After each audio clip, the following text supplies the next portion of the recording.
నమస్తే. Welcome to our channel. నేను విశాల్ని.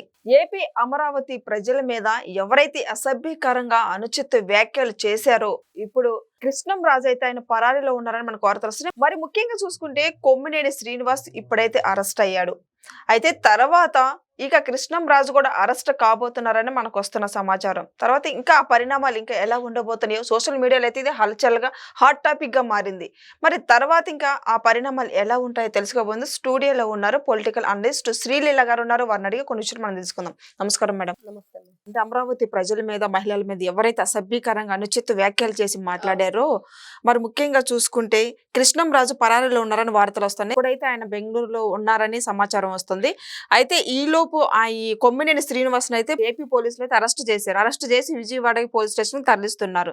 మరి ఇంక తర్వాత ఎలా ఉంటుంది, ఎలా ఉండబోతుంది? ఇప్పటికే వైసీపీ నేతలు అయితే ఎలాంటి స్పందన లేదు. ఎందుకంటే ఏపీ ప్రజల మీద అసభ్యకరంగా మాట్లాడుతున్నా సరే వాళ్ళు వైసీపీ నేతలని ఎలాంటి సంబంధం లేదు. ఇంతకుముందు గతంలో మనం చూసుకున్నాం. కిరణ్ కుమార్ ఒక మహిళ మీద మాట్లాడినందుకు పార్టీని సస్పెండ్ చేసి భారతిరెడ్డి పార్టీ సస్పెండ్ చేస్తే ఇప్పుడు ఏపీ ప్రజల మీద అసభ్యకరంగా మాట్లాడినందుకు వాళ్ళు తప్పించుకొని తిరగటం. ఇప్పుడు కొమ్మినేని శ్రీనివాస్ ఆయన అరెస్ట్ అయ్యాడు. తర్వాత ఇంకెలా ఉంటాయి అంటే వైసీపీ నేతల్లోని ఎలా స్పందన ఉంటుందంటే ఏం చెప్తారు మేడం? ముఖ్యంగా చెప్పుకోవాలంటే ఈ రోజున అరెస్ట్ చేశారు అయిపోయిందంటే లేదు. వీళ్ళ మీద ఏ సెక్షన్ల కింద నమోదు చేయాలి కేసు అంటే ఎంత దారుణం. మీరు మాట్లాడిన తప్పుడు మాట్లాడి పనికి మాలిన ఎదవల కంటే దారుణంగా మాట్లాడి ఇంత దారుణమా, ఇంత నీచత్వమా? అది నోరా మురుగుంట అన్నం తింటున్నారా లేకపోతే ఇంకేమైనా గడ్డి తింటున్నారా? అంతకంటే నీచం అశుద్ధం ఏమైనా తింటున్నారా? ఇట్లాంటి ఎదవల్ని ఏం చేసినా పాపం లేదు, నిలువున చీల్చినా పాపం లేదు. ఏం చేయాలి ఇట్లాంటి వాళ్ళంటే? నిజంగా నిన్న మళ్ళీ ఛానల్లోకి వచ్చి ఇప్పుడు ఎవరైతే అరెస్ట్ అయిన ఎదవ మాట్లాడుతున్న మాటలు, నేనేం మాట్లాడడం, ఏదో జరిగింది ఒక 2-3 సెకండ్లు జరిగిన దానికి అలా రియాక్ట్ అయ్యారు, ఇలా రియాక్ట్ అయ్యారు. సాక్షి ఛానల్లో ఎప్పుడు ఇట్లాంటివి మాట్లాడరు. మరి జగన్మోహన్ రెడ్డి గారు, భారతిరెడ్డి గారు వాళ్ళు ఏదో హర్ట్ అయితే వాళ్ళ క్షమాపణ చెప్తాను అంటే ఈ రోజున ఆంధ్ర రాష్ట్రంలో ఉన్న ఆడపడుచులందరూ ఎవరిని మాట్లాడతావు? ఎవరిని ఉద్దేశించి మాట్లాడతావు? ఆ ప్రాంతాన్ని ఉద్దేశించి, అక్కడ చుట్టుపక్కల పరిసరాలను ఉద్దేశించి ఈ రోజున వీళ్ళు మాట్లాడిన మాటల్ని ప్రతి ఒక్క స్త్రీ కూడా ఒక రుద్రమ దేవిలాగా, ఒక ఝాన్సీ లక్ష్మీబాయి లాగా ఈ రోజున సాక్షాత్తు ఆంధ్రప్రదేశ్లో మనం గొప్పగా చెప్పుకునే విజయవాడ కనకదుర్గ పాదాల కింద బ్రతుకుతున్నాం అందరం. మరి ఈ రోజున ఈ దుర్మార్గుని తీసుకెళ్లి అదే విజయవాడ కనకదుర్గ అమ్మవారి ఏదైతే పాదాల దగ్గర పడేయాలి. మరి అక్కడ క్షమాపణ చెప్తాడా, చెప్పడా? ఎందుకంటే ఈ రోజున ఒక కుటుంబానికి, ఒక వ్యవస్థకి ఈ రోజున చూస్తున్నాం సోషల్ మీడియాలో ఇష్టానుసారంగా ఇంకా వాళ్ళ సాక్షి ఛానల్లో ఇంకా ఏదో చెప్పే ప్రయత్నం, ఇంకా ఏదో వాళ్ళని కప్పిపుచ్చుకునే ప్రయత్నం చేశారు. కానీ ఏ కోసైనా కూడా మేము పశ్చాత్తాపడుతున్నాం, మేము చేసిన తప్పుడు మాట్లాడి ఈ తప్పుడు వాళ్ళు ఎక్కడైనా ఒప్పుకుంటున్నారంటే ఒప్పుకోవట్లేదు. ఎందుకు ఒప్పుకోరు? ఎవరిని అంటారు మీరు? అసలు వీళ్ళు చెప్తున్న ఏవైతే ఉన్నాయో మేము అక్కడ నివేదికలు, ఇక్కడ నివేదికలని ఆ వచ్చిన వాడు మాట్లాడటం, దానికి వీడు సపోర్ట్ చేయటం. మరి లక్ష్మీపార్వతి ఆమెను ఉత్తమురాలా? ఆమెను తీసుకొచ్చి కూర్చోబెట్టి ఎవరు రాజు అనే వ్యక్తి ఫోన్ చేసి మరి నువ్వు ఒక భర్తను వదిలేసి వచ్చి ఇక్కడ ఉన్నావు, మరి ఇట్లాంటి ఆవిడని తీసుకొచ్చి మీరు డిబేట్ చేశారని చెప్పేసి మాట్లాడుతుంటే ఫోన్ కట్ చేసి నువ్వు ఇట్లాంటి మాటలు మాట్లాడడానికి వస్తావు, నీ ఇంట్లో ఆడాళ్ళు లేరా అని అడిగిన ఈ కేఎస్ఆర్ మరి ఈ రోజున ఏం చెప్తాడు? నీ ఇంట్లో ఆడపిల్లలు లేరా? నీ భార్య ఒక స్త్రీ, నీకు పుట్టిన పిల్లలు, నీ తోడబుట్టినాళ్ళు, నిన్ను కన్న తల్లి, మరి ఎవరిని అంటావు నువ్వు? ఎవరిని ఉద్దేశించి అంటావు? మీరు జర్నలిస్టులుగా ఉండి మరి ఏం చెప్తున్నారు సొసైటీకి? కొన్ని మాటలు ఉచ్చారణ చెయ్యకూడదు అని రూల్స్ ఉంటాయి. మరి వాటిని ఎందుకు మీరు అతిక్రమించారు? ఎందుకు ఈ విధంగా అడ్డగోలుగా? అంటే అమరావతి మీద వీళ్ళ కక్ష సాధింపు చర్య. ఈ రోజున ఎంతో గొప్పగా మొన్న నరేంద్ర మోడీ గారు కూడా వచ్చి అమరావతి దేవతల రాజధాని అని సంబోధించారు. మరి ఆయన చెప్పినప్పుడు ఆ రోజున మరి ఇప్పుడు మోడీ గారి గురించి మాట్లాడతారా? ఆ ధైర్యం ఉందా వీళ్ళకి? ఈ రోజున చంద్రబాబు నాయుడు గారి గురించి, పవన్ కళ్యాణ్ గురించి మాట్లాడుతున్నారు. పవన్ కళ్యాణ్ గారు కూడా అన్నారు అని అంటున్నారు. మరి మోడీ గారు కూడా అన్నారు. మరి మోడీ గారి పేరు తీసుకురాగలరా మీరు? భయమా? మరి ఇట్లాంటి వ్యక్తులను ఏం చేయాలి? నిజంగానే అమరావతికి ఒక చరిత్ర ఉంది. ప్రపంచంలో ఉన్న దేశాలన్నీ కూడా వాళ్ళు సముద్రంలో ప్రయాణం చేసుకుంటూ వచ్చి కృష్ణానదిలో ప్రయాణం చేసి అక్కడికి వచ్చి వాళ్ళు దేశాన్ని ఎలా పరిపాలించారు, చైనా నుంచి కూడా వచ్చిన అక్కడ చరిత్ర ఉంది. వాళ్ళంతా వచ్చి ఎలా రాజులు ఏ విధంగా పరిపాలన చేయాలి, రాజ్యాలను ఏ విధంగా కాపాడుకోవాలి, ఎలా ధర్మంగా న్యాయంగా ఉండాలని చెప్పేసి అమరావతికి ఒక చరిత్ర ఉంది. అమరలింగేశ్వరుడు సాక్షిగా ఈ రోజున ఏ ఆంధ్ర ఆడపడుచుల్ని, ఈ వాగిన కుక్కల్ని వదిలిపెట్టే ప్రసక్తే లేదు. ఎందుకంటే ఈ రోజున చూస్తున్నాం ఇష్టానుసారంగా రాజధాని మీద పడి ఏడుస్తున్నారు. ఎక్కడైనా ఉందా ఈ పాపకాలం? ఎక్కడైనా ఉందా? రాష్ట్రానికి ఇన్ని సంవత్సరాలుగా రాజధాని లేకుండా ఇప్పుడు విడిపోయి ఎన్ని సంవత్సరాలైంది? దాదాపుగా 10 సంవత్సరాల పైనే. మరి అప్పటి నుంచి ఇప్పటి వరకు నారా చంద్రబాబు నాయుడు గారు చెట్టు కింద ఉండి పరిపాలన చేశారు. 2 రాష్ట్రాలు విడిపోతే తల్లి లేని బిడ్డ అయింది ఆంధ్రప్రదేశ్. ఆ రోజున బాబు గారు ఏ విధంగా పరిపాలన చేశారు? ఆ తర్వాత ఒక దుర్మార్గుడికి పట్టం కట్టి 2019 నుంచి 24 వరకు మరి అధోగతి పాలైంది ఆంధ్ర రాష్ట్రం. కన్నీరు పెట్టింది ఆంధ్రమాత. మరి ఎంతమంది ఆడబిడ్డలు అమరావతిలో ఏ విధంగా రోధించారు? ఏ విధంగా వాళ్ళ ఆక్రందనలు, రైతులు అన్నం పెట్టే రైతు ఒక రాజధాని నిర్మాణానికి వాళ్ళు భూములు ఇచ్చారంటే ప్రపంచంలోనే ఒక చరిత్ర. ఆ చరిత్రను తిరగరాసేది ఎవ్వరూ ఉండబోరు. మరి ఇట్లాంటి నీచులు, దుర్మార్గులు, నికృష్టులు, నోటికి అశుద్ధం తినే మాటలు మాట్లాడుతున్న వీళ్ళని ఏం చేసినా పాపం లేదు. ఈ రోజున అంటున్నాడు అతను, నేను ఒక సీనియర్ సిటిజన్ని, మరి రంగనాయకమ్మని గుంటూరులో శంకర్ విలాస్ యొక్క ఆవిడ అధినేత, మరి ఆవిడ్ని అరెస్ట్ చేసినప్పుడు ఎవరో పోస్ట్ షేర్ చేసిందని చెప్పి అంత పెద్ద ఆవిడ్ని తీసుకొచ్చి మరి ఏ విధంగా ఇబ్బంది పెట్టారు? ఆ రోజు నీ కేఎస్ఆర్ నోరు పడిపోయిందా? ఆ రోజున గొంతు రాలేదా? ఆ రోజు అడగలేకపోయావా? మరి ఆ రోజు మీకు అది న్యాయమైందా? ఈ రోజు అన్యాయమైందా? ఎవరైనా ఇద్దరు అదే సీనియర్ సిటిజన్లు కదా. ఆ రోజున ఎవరు మాట్లాడలేదే. అతను మాట్లాడుతున్నాడు, నేను ఎప్పుడూ ఎక్స్పెక్ట్ చేయలేదని. ఎలా ఎక్స్పెక్ట్ చేస్తావు?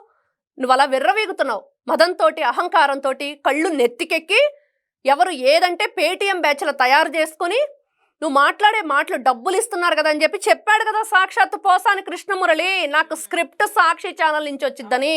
ఈ రోజున ఆ సాక్షి ఛానల్ ఆ స్క్రిప్ట్ రాసే వాళ్ళని కూడా వదిలిపెట్టకూడదు. ఈ రోజు ఏపీ ప్రజలు కావచ్చు, మహిళలు అందరూ కావచ్చు, క్షమాపణ చెప్పాలి భారతిరెడ్డి గారు అంటే ఎక్కడ కూడా స్పందన లేదు. ఇప్పుడు అమ్మ ఆవిడ ఇంటి ఆడపడుచుని అన్యాయంగా, అక్రమంగా ఎవరెవరికో రంకులు గట్టి మాట్లాడుతుంటేనే ఆ మహానుభావురాలు బయటకు వచ్చి మాట్లాడలేదు. ఎక్కడైనా మాట్లాడిందా? ఏ రోజైనా?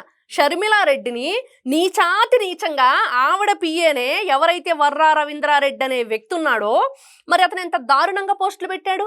ఎంత నీచాతి నీచంగా వేరే వాళ్ళతో వీళ్ళు అంటగట్టారు ఆవిడకి. మరి అంతా ఆవిడ కన్నీటి పర్యంతం అయిపోయి అసలు ఆ ప్రభాస్ అనే వ్యక్తి కూడా నాకు తెలియదని మీడియా ముఖంగా చెప్పింది. ఒక ఆడపిల్ల, నీ ఇంటి ఆడపిల్ల. ఈ రోజున జగన్మోహన్ రెడ్డికి కూడా 2 కూతుర్లు ఉన్నారు. వాళ్ళు వైఎస్ఆర్ ఆడపిల్లలే కదా. షర్మిల కూడా వైఎస్ఆర్ ఆడపిల్లే కదా. మరి ఆ ఇంటి ఆడపిల్ల తప్పుడుది అని మీరు ప్రచారం చేసినప్పుడు మరి మీ 2 కూతుళ్ళు, ఆ ఇంటికి కోడలుగా వచ్చిన భారతిరెడ్డి, ఆ మాత్రం ఇంగిత జ్ఞానం లేదా? ఆ మాత్రం సోయ లేదా? ఆ మాత్రం మీకు కొంచెమన్నా జ్ఞానం అనేది లేదా? మీరు అంత అజ్ఞానంతో కొట్టుమిట్లాడుతున్నారా? అంత చీకటి గాఢాంధకారంలో ఉన్నారా? బయటికి రండి వెలుగులోకి. ఏం మాట్లాడాలి, ఏం మాట్లాడకూడదు? మరి ఈ రోజున రోజా, విడుదల రజని, శ్యామల, మరి లక్ష్మీ పార్వతి వీళ్ళందరూ అబ్బో మహామహులు ఉన్నారు ఆ పార్టీలో. ఈవిడ మాట్లాడిద్ది మీడియా ముఖంగా ఒక ఘోరమైన మాట మాట్లాడింది రోజా. ఏం చేస్తారు నన్నని మాట్లాడింది కదా. మరి తర్వాత వచ్చేసి జగన్మోహన్ రెడ్డి గారు చిటికిన వేలు మీద వెంట్రుక బేకలేరని వెంట్రుక భాష. మరి శ్యామలని చూస్తే బెట్టింగ్ యాప్లకు ప్రమోట్ చేసి మరి బెయిల్ మీద తిరుగుతుంది. మరి ఎంత మహానుభావులు ఉన్న మీరు ఈ రోజున అమరావతి ఆంధ్రుల యొక్క అదొక నిజంగా చెప్పుకోవాలంటే ఎంత గొప్పగా అనుకుంటున్నాం. ఈ రోజున ఎన్ని విధాలుగా కష్టపడి ఈ రోజున ఒక రాజధానిని సమకూర్చుకుందాం అని చెప్పేసి రైతులందరూ కూడా వేల ఎకరాలు ధారాదత్తం చేశారు. మరి ఎక్కడైనా జగన్మోహన్ రెడ్డి అండి బ్యాచ్ ఏదైతే ఉందో అందరూ కూడా ఈ ఏదైతే ఉందో బులుగు మీడియా వేసుకొని ఏ విధంగా విరుచుకుపడుతున్నారు. ఈ రోజుకి కూడా వాళ్ళు మాట్లాడే మాటలు అన్యాయంగా రెడ్ బుక్ రాజ్యాంగం నడుస్తుందని చెప్పి కొన్ని మాటలు చేశారు సాక్షిలో. రెడ్ బుక్ రాజ్యాంగం అంటే ఈ రోజున జైళ్లు పట్టేవి కాదు. ఎవరు ఈ రోజున మాట్లాడటానికి ఒక వ్యక్తి ఉండేవాడు కాదు సాక్షి ఛానల్ తరపున కానీ లేకపోతే వైఎస్ఆర్సీపీ పార్టీ తరపున కానీ. మరి రెడ్ బుక్ రాజ్యాంగం నడవట్ల, రాజ్యాంగబద్ధమైన రాజ్యాంగం నడుస్తుంది కాబట్టే మంచి చెడు ఏంటనేది విచారణ చేసి న్యాయం అన్యాయం ధర్మం అధర్మం అనేది విచారణ చేసి అసలు నారా చంద్రబాబు నాయుడు గారి గురించి మాట్లాడాలంటే ఆయన ఎప్పుడూ కూడా పదవుల కోసం రాజకీయం చేయలేదు. ప్రజల కోసం చేశాడు, ప్రజల భవిష్యత్తు కోసం చేశాడు, ఆంధ్ర రాష్ట్రం కోసం చేశాడు. ఆంధ్ర రాష్ట్రాన్ని ఏ విధంగా తీర్చిదిద్దుకోవాలో ఆయన రాజకీయం చేశాడు. వీళ్ళలాగా చూసాం ఎలా అన్యాయంగా అక్రమంగా 2019 నుంచి 24 వరకు జరిగితే ఈ రోజున 11కు పరిమితమై గట్టిగా కొట్టారు ప్రజలు. అయినా ఏమాత్రం సిగ్గు లేకుండా ఎలా అయినా సరే విషాన్ని మింగుతూ మీరు విషాన్ని తింటూ విష పురుగుల్లా తయారయ్యి విషాన్ని చిమ్ముతున్నారు, కాలకూట విషాన్ని. ఇట్లాంటి వ్యక్తుల్ని క్షమించాలా? లేదు, క్షమించకూడనే కూడదు. ఎందుకంటే ఈ రోజున వయసుకు తగ్గ మాటలు సరే నాకు 80 ఏళ్ళలో 70 ఏళ్ళు అని మాట్లాడుతున్నాడు కేఎస్ఆర్. మరి ఆ వయసుకు తగిన హుందాతనం ఏది నీ దగ్గర? వెకిలి నవ్వులు నవ్వుకుంటూ ఆ పక్కన ఉన్న వ్యక్తి మాట్లాడుతుంటే నువ్వు ప్రోత్సహించినట్లే కదా, నేను కూడా చూశానని చెప్తున్నాడు కదా, నేను కూడా చదివానని చెప్తున్నాడు కదా. ఎక్కడిచ్చింది నివేదిక? నిన్న ఒక న్యూస్ ఛానల్ సంబంధించిన, ఒక శాటిలైట్ ఛానల్కి సంబంధించిన అధినేత చెప్పాడు, అది గనక మీరు నిరూపిస్తే నా ఛానల్ నేను మూసేయించుకుంటాను, మీరు కూడా క్లోజ్ చేస్తారా అని. సాక్షి ఛానల్కి మీరు తాళాలు వేస్తారా, నా ఛానల్కి తాళాలు వేస్తాడని చెప్పేసి మీడియా ముఖంగా ఆయన కన్నీటి పర్యంతం అయ్యి ఛాలెంజ్ చేశాడు. మరి ఎంత ఇది ఉంటే చేస్తారు? అంటే ఒక రాష్ట్రాన్ని గురించి మాట్లాడేటప్పుడు ఎవరైనా సరే, అక్కడ ఉన్న ఆడపడుచుల గురించి ముఖ్యంగా మాట్లాడేటప్పుడు ఒళ్ళు కొవ్వెక్కిన మాటలు మాట్లాడితే కొవ్వు కరిగిస్తారు అనేది తెలియాలి. సోషల్ మీడియాలో గతంలో నారా చంద్రబాబు నాయుడు గారు చెప్పారు, కూటమి ప్రభుత్వం అధికారం వచ్చాక. అదేవిధంగా పవన్ కళ్యాణ్ గారు కూడా చెప్పారు. ఏమని చెప్పారంటే, ఆడపిల్లల గురించి అనుచిత వ్యాఖ్యలు చేస్తే అదే వాళ్ళకి చివరి రోజు అని. అయినా సరే మేము మారం, మేము ఇలానే కొవ్వెక్కి కొట్టుకుంటామంటే దానికి తగిన ఏదైతే మూల్యం చెల్లించుకోవాల్సి తప్పదు. ఈ విధంగానే ఉంటాయి. ఇది అన్యాయంగా అక్రమంగా అని చెప్పేసి వీళ్ళు ఈ రోజున ఆక్రందనలు ఆహాకారాలు చేస్తున్నారు. రాక్షస ఆనందం పొంది ఈ రోజున ఆ రోజు ఎంత వెకిలే నవ్వులు నవ్వాడు, ఎవరైనా మర్చిపోతారా దాన్ని?